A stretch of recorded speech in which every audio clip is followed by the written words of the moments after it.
ഇവിടുത്തെ നഴ്സുമാരെന്ന് പറഞ്ഞാൽ ഭയങ്കര ഹാർഡ് വർക്കാണ്. അവർക്ക് റെസ്റ്റ് ഒന്നുമില്ല. 8 മണിക്ക് ഡ്യൂട്ടിക്ക് കയറിയ 7 മണി വരെ കിട്ടുന്നത് എത്രയാണെന്നുള്ള തുച്ഛമായിട്ടുള്ള സാലറിയാണ്. അതൊന്നുമല്ല വിദേശത്ത്. കളം മാറും അല്ലേ? ഫസ്റ്റ് ക്വാളിറ്റി എന്ന് പറഞ്ഞാൽ ഇവരെല്ലാവരും നല്ല ഹാർഡ് വർക്കിംഗ് ആണ്. ബഡ്ജറ്റിൽ ജീവിക്കാനുള്ള കാരണം അധികം അമിത സ്പെൻഡിങ് ഒന്നുമില്ല.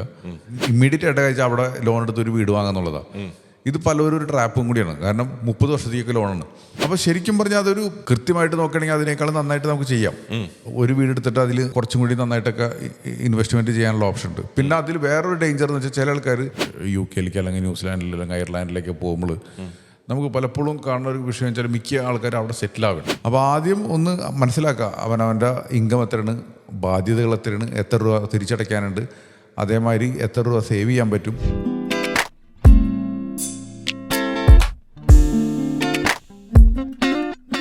മറ്റൊരു പോഡ്കാസ്റ്റിംഗ് എപ്പിസോഡിലേക്ക് നമ്മുടെ എല്ലാ സുഹൃത്തുക്കൾക്കും സ്വാഗതം. കഴിഞ്ഞ 2 എപ്പിസോഡുകളും സ്ത്രീകളുടെ സമ്പാദ്യശീലം വളർത്തുന്നതിനെ കുറിച്ചൊക്കെയാണ് നമ്മൾ ഡിസ്കസ് ചെയ്ത് വന്നത് അല്ലേ? അപ്പോൾ ഇന്നത്തെ ഒരു എപ്പിസോഡും അതിനെക്കുറിച്ചാകണം. കാര്യം ഈ വിദേശ രാജ്യങ്ങളിലൊക്കെ ജോലി ചെയ്ത് ഒരുപാട് പെൺകുട്ടികൾ സമ്പാദിക്കുന്നുണ്ട്. ഞാൻ ഒരു എക്സ്പീരിയൻസ് പറയണമെങ്കിൽ കഴിഞ്ഞ മാസം ഞാൻ ഓസ്ട്രേലിയയിൽ പോയിരുന്നുണ്ട്. ഓസ്ട്രേലിയയിൽ പോയ സമയത്ത് അവിടെ എല്ലാം മണിക്കൂറിനാണ് പൈസ. മണിക്കൂറാണ്, അതല്ലാണ്ട് മാസത്തിലോ ആഴ്ച കൊടുക്കുന്ന മണിക്കൂറിനാണ്. ഒരു നേഴ്സ്, ഞാൻ എൻ്റെ എക്സ്പീരിയൻസ്, ഒരു നേഴ്സായിട്ടുള്ളൊരു സ്ത്രീ, എക്സ്പീരിയൻസ് ഉള്ള ഒരാൾ, IELTS പാസ്സായ, അവരുടെ ക്രൈറ്റീരിയ IELTS പാസ്സായതല്ല, ലൈഫ് സെറ്റാണ്, ഒരു സംശയമില്ല. ഒരുപാട് പൈസ ഉണ്ടാക്കാം. എത്ര ഉണ്ടാക്കാമെന്നാലും അവർക്ക് തന്നെ അറിയാൻ പറ്റില്ല. അത് മാത്രമല്ല, ഇവിടുത്തെ നേഴ്സുമാരെ പോലെ ഒരിക്കലും എന്താ പറയുക, ഇവിടുത്തെ നേഴ്സുമാരെന്ന് പറഞ്ഞാൽ ഭയങ്കര ഹാർഡ് വർക്കാണ്. അവർക്ക് റെസ്റ്റ് ഒന്നുമില്ല. 8 മണിക്ക് ഡ്യൂട്ടിക്ക് കയറിയ 7 മണി വരെ കിട്ടുന്നത് എത്രയാണെന്നുള്ള തുച്ഛമായിട്ടുള്ള സാലറിയാണ്. അതൊന്നുമല്ല വിദേശത്ത്. കളം മാറും അല്ലേ? ഇവരുടെ സമ്പാദ്യശീലത്തെക്കുറിച്ചാണ് നമ്മുടെ ഇന്നത്തെ കൂടി. അല്ല, എൻ്റെ എക്സ്പീരിയൻസ് ആണ്. ഞാൻ തമാശ, ഞാനവിടെ 1-2 ഫാമിലിയിലൊക്കെ ഉണ്ട്. അവരൊക്കെ നേഴ്സാണ്, ബിഗ് റിച്ച് ആണ്. അവിടെ $millions വീടും വാങ്ങിച്ചേക്കുന്ന ആൾക്കാർ. ഞാൻ നേരിട്ട് കണ്ടുവന്നവനാണ് കഴിഞ്ഞ മാസം പോയപ്പോഴും. അപ്പോൾ അവരുടെ സമ്പാദ്യശീലത്തെക്കുറിച്ചും അവരുടെ സമ്പത്ത് എങ്ങനെ കൈകാര്യം ചെയ്യുന്നതിനെക്കുറിച്ചും അതെങ്ങനെ ഇരട്ടിയാക്കുന്നതിനെ കുറിച്ചൊക്കെ നമ്മളത്തെ വീഡിയോ. അല്ല ശരിയല്ലേ പറഞ്ഞത്? നിങ്ങൾക്ക് എക്സ്പീരിയൻസ് ഉണ്ടാവില്ല അല്ലെ? മണി ടോക്ക് നിങ്ങളുടെ ചാനൽ കണ്ട് ഒരുപാട് ആൾക്കാർ വിളിക്കുന്നില്ലേ? UK നിന്നും ഓസ്ട്രേലിയയിൽ നിന്നൊക്കെ വിളിക്കാറില്ലേ? ശരിയല്ലേ ഞാൻ പറഞ്ഞത്? ഒത്തിരി ഇപ്പൊ നേഴ്സുമാർ കേരളത്തിൽ നിന്ന് എല്ലാവർക്കും അറിയണ കേസാണ്. ഒത്തിരി പോയി നല്ല കാശ് ഉണ്ടാക്കിയിട്ടുണ്ട്. ഇവൻ അവർ നമുക്ക് മെയിൽ നേഴ്സായാലും ശരി, സ്ത്രീകളായാലും പെൺകുട്ടികൾ പോയിട്ട് അവിടെ പൈസ ഉണ്ടാക്കിയതായിട്ട് നമുക്ക് കാണാൻ പറ്റും. ഇപ്പോഴത്തെ ഒരു ട്രെൻഡ് പറയുകയാണെങ്കിൽ, നമ്മൾ പണ്ടൊക്കെ ആണെന്നുണ്ടെങ്കിൽ ഇവർ പോണത് തന്നെ ഒത്തിരി ഇവിടെ കടവും കാര്യങ്ങളൊക്കെ ആയിട്ടായിരിക്കും പോണത്. അപ്പോൾ മിക്ക ആൾക്കാരും ഒത്തിരി പൈസ ഇങ്ങോട്ട് അയച്ചു കൊടുക്കുകയും പിന്നെ ഇവിടെ കുറേ ലാൻഡ് വാങ്ങുകയും അങ്ങനെയൊക്കെ പറഞ്ഞിട്ട് കുറേ ആൾക്കാരുണ്ട്. ഇപ്പോൾ ഈ ഓസ്ട്രേലിയയിലേക്കും ഇവിടേക്കൊക്കെ പോകുമ്പോൾ, ഇപ്പോൾ UK അല്ലെങ്കിൽ ന്യൂസിലാൻഡിൽ അല്ലെങ്കിൽ അയർലാൻഡിലേക്ക് പോകുമ്പോൾ നമുക്ക് പലപ്പോഴും കാണുന്ന ഒരു വിഷയം വെച്ചാൽ മിക്ക ആൾക്കാരും അവിടെ സെറ്റിലാകണം. തിരിച്ചിങ്ങോട്ട് വരുന്നത് വളരെ കുറവായിരിക്കും. മിക്കവാറും ഇവർക്കൊരു ഹസ്ബൻഡായി, ഇവർക്കൊരു കുട്ടിയായി, അങ്ങനെയൊക്കെ വരുമ്പോൾ കുട്ടികൾക്ക് ചിലപ്പോൾ അവിടെ തന്നെ ഇഷ്ടപ്പെട്ട് നിൽക്കുന്നൊരു സിറ്റുവേഷൻ വരും. പിന്നെ ഇവർ പലപ്പോഴും ഇവരുടെ ഒരു എങ്ങനെ സമ്പാദിക്കണം എന്ന് വെച്ചാൽ കാര്യം, ഒന്നാമത്തെ കാര്യം ഇങ്ങനെ പോണ നേഴ്സുമാരൊക്കെ ഒരു ഗുണം വെച്ചാൽ, എസ്പെഷ്യലി നേഴ്സ് കമ്മ്യൂണിറ്റിയിലുള്ള ഗുണം വെച്ചാൽ, ഇവർ ഭയങ്കര ബഡ്ജറ്റിൽ ജീവിക്കുന്ന ആൾക്കാർ. ഇവരൊന്നും അത്രയധികം സ്പെൻഡ് ചെയ്യില്ല. ഇവർ കൂടുതലും സേവ് ചെയ്യാനായിട്ട് താല്പര്യം കാണിക്കുന്ന ആൾക്കാരാണ്. ഇവൻ അവരുടെ ഒരു ഭാഗ്യത്തിന് ഹസ്ബൻഡും സെയിം ഫീൽഡാണെങ്കിൽ അവർ ഭയങ്കര ഡിസിപ്ലിൻ ആയിരിക്കും നേഴ്സുമാർ, എസ്പെഷ്യലി നേഴ്സുമാർ. പിന്നെ പിന്നെ നമുക്ക് ഒത്തിരി പേര് വിളിക്കാറുണ്ട്.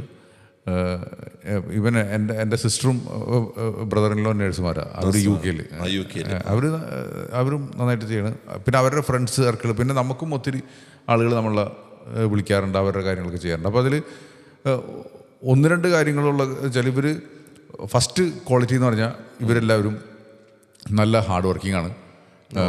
നല്ല ബഡ്ജറ്റിൽ ജീവിക്കാനുള്ള കാരണം അധികം അമിത സ്പെൻഡിങ് ഒന്നുമില്ല. ഇവർക്ക് പലവർക്കും ഉള്ളൊരു കൺഫ്യൂഷൻ എന്ന് വെച്ചാൽ അവിടെ നിൽക്കണോ ഇങ്ങോട്ട് വരുമോ എന്നുള്ളതാണ്. എന്നാൽ ഇവർക്ക് എല്ലാവർക്കും നാടിനോട് ഇഷ്ടമുള്ളതിൻ്റെ പേരിൽ ഇവർ ഇവിടെ ആയിട്ടൊരു കണക്ഷൻ ആഗ്രഹിക്കുന്ന ആൾക്കാരാണ്. പിന്നെ ഇവർ പലപ്പോഴും ചെയ്യണ കാര്യം വെച്ചാൽ, ഒരു ടൈം കഴിയുമ്പോഴേക്കും അവിടെ ഒരു വീട് ഇമ്മീഡിയറ്റ് ആയിട്ട് കഴിച്ചാൽ അവിടെ ലോൺ എടുത്ത് ഒരു വീട് വാങ്ങാന്നുള്ളതാണ്. ഇത് പലരും ഒരു ട്രാപ്പും കൂടിയാണ്. കാരണം 30 വർഷത്തേക്ക് ലോണാണ്. അപ്പോൾ അങ്ങനെ വരുമ്പോൾ ഈ പറയുന്നത് ചിലപ്പോൾ ഇന്ത്യയിലത്തെ കണക്ക് പ്രകാരമാണെന്നുണ്ടെങ്കിൽ ചിലപ്പോൾ 2 കോടി രൂപ 3 കോടി രൂപയുടെയൊക്കെ വീടായിരിക്കും വാങ്ങണത്. പക്ഷേ ഇത് ഈ പറഞ്ഞ ചില രാജ്യങ്ങളിലൊക്കെ ഗവൺമെൻറ് തന്നെ 5 കൊല്ലത്തേക്ക് ഇൻട്രസ്റ്റ് ഫ്രീ ലോൺ എന്നൊക്കെ പറഞ്ഞു കൊടുക്കും, ഹെൽപ്പ് ടു ബൈ ഹോം എന്നൊക്കെ പറഞ്ഞിട്ട്. അപ്പോൾ ഇത് ശരിക്കും പറഞ്ഞാൽ അല്ല, ചിലപ്പോൾ മിക്കവാറും 5 കൊല്ലം കഴിയുമ്പോൾ ഇവർക്ക് നല്ലൊരു പെർസെൻറ്റേജ് ആൾക്കാർക്കും പൈസ അടയ്ക്കാൻ പറ്റില്ല. അപ്പോൾ ഈ പൈസ മൊത്തം ആ ലോണിലേക്ക് ആവേ, പിന്നെ അവിടെ നിന്ന് ഇൻട്രസ്റ്റ് അടച്ചു കൊടുക്കേണ്ട ഒരു അവസ്ഥയാണ് വരുന്നത്. അപ്പോൾ അവരവിടെ സെറ്റായി. അപ്പോൾ അത് നിൽക്കട്ടെ. 30 വർഷത്തേക്ക് ലോൺ കൊടുക്കുന്നത് പിന്നെ അവർക്ക് തിരിച്ചു പോരാൻ പറ്റില്ലെങ്കിൽ ഭയങ്കര ബുദ്ധിമുട്ടാണത്. പിന്നെ ചില ആൾക്കാരൊക്കെ ഭയങ്കര ബുദ്ധിപരമായിട്ട് ചെയ്യണ കാര്യം വെച്ചാൽ 2 നിലയുള്ള വീട് പണിയും, എന്നിട്ട് അടിയിൽ ഇവർ താമസിക്കും, മുകളിൽ റെൻറ്റിന് കൊടുക്കും. അങ്ങനത്തെ കുറേ കാര്യങ്ങളൊക്കെ അവർ ചെയ്യുന്നുണ്ട്. അപ്പോൾ ശരിക്കും പറഞ്ഞാൽ അതൊരു കൃത്യമായിട്ട് നോക്കുകയാണെങ്കിൽ അതിനേക്കാളും നന്നായിട്ട് നമുക്ക് ചെയ്യാം. ഒരു വീടെടുത്തിട്ട് അതിൽ കുറച്ചും കൂടി നന്നായിട്ടൊക്കെ ഇൻവെസ്റ്റ്മെൻറ്റ് ചെയ്യാനുള്ള ഓപ്ഷൻ ഉണ്ട്. പിന്നെ അതിൽ വേറൊരു ഡേഞ്ചർ എന്ന് വെച്ചാൽ ചില ആൾക്കാർ അവിടെ തന്നെ മലയാളികൾ നടത്തുന്ന കുറികളിൽ ചേരും. അവിടെ തന്നെ നടത്തണം. ആ കുറി പൊട്ടിപ്പോയി കഴിഞ്ഞാൽ ഒരാളോടും പോയി ചോദിക്കാൻ പറ്റില്ല. കാരണം ഒന്നാമത്തെ കാര്യം, ആ കുറി അവിടെ നടത്താൻ ലീഗലല്ല. പിന്നെ ആ കേസ് ഇന്ത്യയിൽ വന്നിട്ട് കേസ് കൊടുക്കാനും പറ്റില്ല. അപ്പൊ ആ ആള് ഓടിച്ചു എങ്ങാനും. പ്രവാസികൾക്കിടയിലില്ല ഈ ഒരു പ്രശ്നം. അതിനുണ്ട് അങ്ങനത്തെ കുറെ. അപ്പൊ ഇത് ഈ എസ്പെഷ്യലി അവിടെ ഉള്ള കുറികൾ ചേരാതിരിക്കുക എന്നുള്ളതാണ് ഏറ്റവും. അവിടെയുള്ള കുറികൾ ഇപ്പം അവർക്ക് വേണമെങ്കിൽ കേരളത്തിലൊക്കെ രജിസ്റ്റേർഡ് ആയിട്ടുള്ള ചിട്ടികളൊക്കെ ഉണ്ട്, കുറികളൊക്കെ ഉണ്ട്. പക്ഷെ അതും നമുക്ക് കുറി വേണോ വേണ്ടതെന്നുള്ള വേറെ തീരുമാനമാണ്, വേറെ സബ്ജക്റ്റാണ്. പക്ഷെ അതല്ല ഇവിടുത്തെ കാര്യം. അപ്പോൾ ഇവരുടെ ഇൻവെസ്റ്റ്മെൻറ്റ് കൂടുതൽ പോണത് വീട് വയ്ക്കാനായിട്ട്, പിന്നെ ഈ പറഞ്ഞ ഇങ്ങനത്തെ കുറികൾ അങ്ങനത്തെ ഇതിലൊക്കെ ഇവരുടെ പോകും. അതൊക്കെ ഒന്ന് അവോയ്ഡ് ചെയ്യണമെന്നുണ്ടെങ്കിൽ കുറച്ചും കൂടി നന്നായിട്ട് മാനേജ് ചെയ്യാൻ പറ്റും. പിന്നെ ഇവർക്ക് എല്ലാവർക്കും ഉള്ളൊരു ആഗ്രഹം വെച്ചാൽ മിക്കവളും പാരൻസ് ഇവിടെ ഉണ്ടാവും. അപ്പോൾ ഇവർക്കൊരു സാമ്പത്തികമായിട്ടൊരു സിറ്റുവേഷൻ വന്നു കഴിഞ്ഞാൽ എപ്പോഴും നാട്ടിൽ വന്ന് പോകാനുള്ളൊരു സാമ്പത്തിക മെച്യൂരിറ്റി ഉണ്ടാവണമെന്ന് ആഗ്രഹമുള്ള കുറേ ആൾക്കാരായിരിക്കും ഇവരുള്ളത്. അപ്പോൾ അതും ഒന്ന് പ്ലാൻ ചെയ്തിട്ട് ഇൻവെസ്റ്റ് ചെയ്യണമെങ്കിൽ ശരിക്കും നന്നായിട്ട് മാനേജ് ചെയ്യാൻ പറ്റും. അപ്പോൾ ഇനീഷ്യൽ ടൈമിൽ കുറച്ച് ഒരു ലിക്വിഡിറ്റി ഉണ്ടാക്കി വയ്ക്കുക. ഇനീഷ്യൽ ടൈമിൽ നമ്മുടെ അടുത്ത് ഇപ്പോൾ സ്വതന്ത്രമായിട്ടുള്ള കാശ് എപ്പോൾ എടുക്കാനുള്ള സിറ്റുവേഷനുള്ള കാശ് നമ്മൾ ഉണ്ടാക്കി വയ്ക്കുകയാണെന്നുണ്ടെങ്കിൽ നമ്മൾ ഇങ്ങനത്തെ മറ്റുള്ള വീടും കാര്യങ്ങളിലേക്കൊക്കെ പോണേക്കാളും മുന്നേ തന്നെ നമുക്ക് തന്നെ ഒരു സാമ്പത്തിക പദ്ധതി ഉണ്ടാവും. നമുക്ക് എപ്പോഴും അങ്ങോട്ടും ഇങ്ങോട്ടും മാറണമെന്നുണ്ടെങ്കിൽ മാറാനുള്ളൊരു ഫ്ലെക്സിബിലിറ്റി നമുക്കുണ്ടാവും. ഇപ്പോൾ പല ആൾക്കാരും ചിലപ്പോൾ ഒരു UK നിൽക്കുന്ന ആൾക്കാരായിരിക്കും, അവർക്ക് UK നിന്ന് ഓസ്ട്രേലിയയിലേക്ക് പോകണമെന്ന് ആഗ്രഹം ഉണ്ടാവും, അല്ലെങ്കിൽ ഓസ്ട്രേലിയയിലുള്ള ആൾക്കാർ ന്യൂസിലാൻഡിലേക്ക് പോകണമെന്ന് ആഗ്രഹം ഉണ്ടാവും. അപ്പോൾ ഇവർക്കൊക്കെ പലവരും ചെയ്യാൻ പറ്റാത്തതിൻ്റെ കാര്യം വെച്ചാൽ 30 കൊല്ലത്തേക്കുള്ള ലോൺ അവിടെ എടുത്ത് വെച്ച്. അപ്പോൾ ആ ഒരു സിറ്റുവേഷനിൽ നമുക്ക് ബുദ്ധിമുട്ടാണ്. അപ്പോൾ നമ്മൾ ഇങ്ങനെയുള്ള ആൾക്കാരൊക്കെ ആദ്യം ചെയ്യേണ്ട കാര്യം വെച്ചാൽ ഒന്ന് അവരുടെ ഏറ്റവും നല്ല കഴിവെന്ന് വെച്ചാൽ ബഡ്ജറ്റിൽ ജീവിക്കുക എന്നുള്ളതാണ്. അതവിടെ വയ്ക്കുക. പിന്നെ പലർക്കും വിദ്യാഭ്യാസ ലോൺ ഉണ്ടാവും, അതും ഒരു പ്രശ്നമാണ്. അപ്പോൾ ആദ്യം ഒന്ന് മനസ്സിലാക്കുക അവനവൻ്റെ ഇൻകം എത്രയാണ്, ബാധ്യതകൾ എത്രയാണ്, എത്ര രൂപ തിരിച്ചടയ്ക്കാനുണ്ട്, അതേമാതിരി എത്ര രൂപ സേവ് ചെയ്യാൻ പറ്റും. എന്നിട്ട് ഇമ്മീഡിയറ്റ് ആയിട്ട് അടുത്ത ലോൺ ഹോം ലോണിലേക്കൊക്കെ ചെല്ലണേക്കാളും മുന്നേ ഈ ലോണൊക്കെ ഒന്ന് ക്ലോസ് ചെയ്തിട്ട് ഒരു കൃത്യമായിട്ടുള്ളൊരു ലിക്വിഡിറ്റി ഉണ്ടാക്കി എപ്പോഴും എടുക്കാനുള്ളൊരു സ്വാതന്ത്ര്യം. എന്നിട്ട് ഒരു അത്യാവശ്യം ഒരു 25% ഒരു എത്രയെങ്കിലും ഒരു ഡൗൺ പേയ്മെൻറ്റ് കൊടുക്കാനുള്ള പൈസ സമ്പാദിച്ചു വയ്ക്കുക. അതൊക്കെ കഴിഞ്ഞിട്ട് ലോൺ എടുക്കാം. അപ്പോൾ അങ്ങനെ ഒരു സാഹചര്യത്തിലേക്ക് പോകുമ്പോൾ ഒരാളും എന്താ പറയുക, ഒരു ബാധ്യതയുടെ പേരിൽ നാട്ടിൽ അവിടെ കെട്ടിത്തൂങ്ങി നിൽക്കേണ്ട ഒരു സിറ്റുവേഷൻ വരത്തില്ല. പിന്നെ ഇവർക്ക് എല്ലാവർക്കും വേണ്ട വേറൊരു എക്സ്പെൻസ് വെച്ചാൽ നാട്ടിൽ ചിലപ്പോൾ എല്ലാ വർഷവും വരുന്നുണ്ടാവും. അപ്പോൾ ഒരു നല്ലൊരു ചിലവ് കൂടെ വരുന്നുണ്ടാവും. ഇതൊക്കെ ഒന്ന് ബഡ്ജറ്റ് ചെയ്തിട്ട് ആ ബഡ്ജറ്റിൽ നിർത്തിയിട്ട് പോകാനായിട്ട് ശ്രമിക്കുക. പിന്നെ സ്ത്രീകളൊക്കെ വരുന്ന സമയത്താണെങ്കിൽ ഇവർക്ക് ഒത്തിരി എസ്പെഷ്യലി വീട്ടിലൊക്കെ ഇത്തിരി ബാധ്യതയുള്ള ആൾക്കാരൊക്കെ ആണെങ്കിൽ ഇവരെ കുറേ സഹായിക്കണ കാര്യങ്ങൾ ഏറ്റെടുത്തിട്ടുണ്ടാവും.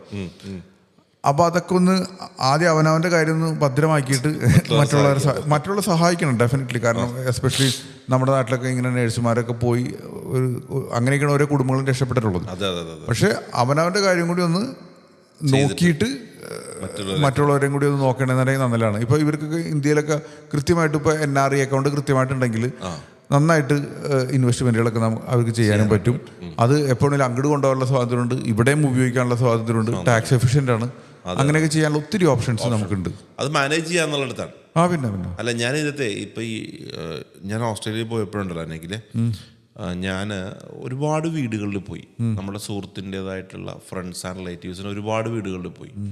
എൻ്റെ കൂടെ വന്ന ആളുടെ ഞാൻ അവരോട് എല്ലാവരോടും സംസാരിക്കുന്നതിൽ ഒരു ചോദ്യം, പരിചയപ്പെട്ട ഒരു ചോദ്യം, നിങ്ങൾ നാട്ടിൽ സെറ്റിലാകുമോ എന്ന് ചോദിച്ചു. എല്ലാവരും പറഞ്ഞു ഞങ്ങൾക്ക് പറ്റും, മക്കൾക്ക് പറ്റില്ല. മക്കൾ ഇവിടുത്തെ കൾച്ചറായിട്ട് നമ്മൾ ഇതിന് അഡാപ്റ്റ് ആയി പോയത് കൊണ്ട് മക്കൾക്ക് പറ്റില്ല. ഞാൻ മനസ്സിലാക്കുന്നത് ഗൾഫ് കൺട്രീസ് അല്ല, മിഡിൽ ഈസ്റ്റ് അല്ല, യൂറോപ്യൻ കൺട്രീസിലേക്ക് പോയ മലയാളികളായിട്ടുള്ള ആളുകൾ നാട്ടിലേക്ക് സെറ്റിൽ ചെയ്യാൻ ഇനി ഭയങ്കര പണിയാണ്. തിരിച്ചു വരാൻ നടക്കാൻ പോകുന്നത്. കാര്യം എന്താ, അവരുടെ മക്കള് അവർക്ക് ആ കൾച്ചർ ഭയങ്കരമായിട്ട് ഇഷ്ടപ്പെട്ട് അവിടുത്തെ ഹൈ ക്വാളിറ്റി എഡ്യൂക്കേഷൻ, നമ്മുടെ നാട്ടിലെ വിദ്യാഭ്യാസം മോശമൊന്നുമല്ല, ഹൈ ക്വാളിറ്റി എഡ്യൂക്കേഷൻ, അവിടുത്തെ സ്റ്റാൻഡേർഡ് ഓഫ് ലിവിങ് ഒക്കെ ഭയങ്കര ഇഷ്ടപ്പെട്ടു. കാരണം അവർക്ക് അവിടെ പറ്റൂ. അവർക്ക് ഇവിടെ വന്നാൽ ശ്വാസം മുട്ടുമെന്ന് പറഞ്ഞ പല ഫാമിലീസ് തന്നെ എടുത്തുണ്ട്. ശരിയല്ലേ? സ്വാഭാവികം. ഇപ്പൊ നമുക്ക് തന്നെ നമുക്ക് ഈ നാടിനോടല്ലേ ഇഷ്ടപ്പെടുള്ളൂ. അപ്പൊ നമുക്ക് വേറെ സ്ഥലം പറ്റില്ലല്ലോ. ഇതിനേക്കാളും നല്ലതാണെങ്കിലേ അവിടത്തേക്ക് പോകാൻ പറ്റുള്ളൂ. അപ്പോൾ എന്തായാലും നഴ്സുമാരായിട്ടുള്ള ആളുകൾ അല്ലെങ്കിൽ വിദേശത്ത് ജോലി ചെയ്യുന്ന ആൾക്കാർ എന്തായാലും അവർ ഒന്നുകൂടെയൊക്കെ ഒന്ന് ഫണ്ടൊക്കെ മാനേജ് ചെയ്ത് ലോണൊക്കെ എടുക്കുന്നതൊക്കെ ഒന്ന് ചിന്തിച്ചാൽ അവർക്ക് വേറെ രൂപത്തിലേക്ക് മാറാൻ പറ്റും. അല്ലേ? Thank you so much. അടുത്ത എപ്പിസോഡിൽ വീണ്ടും കാണാം. ശരി, താങ്ക് യു.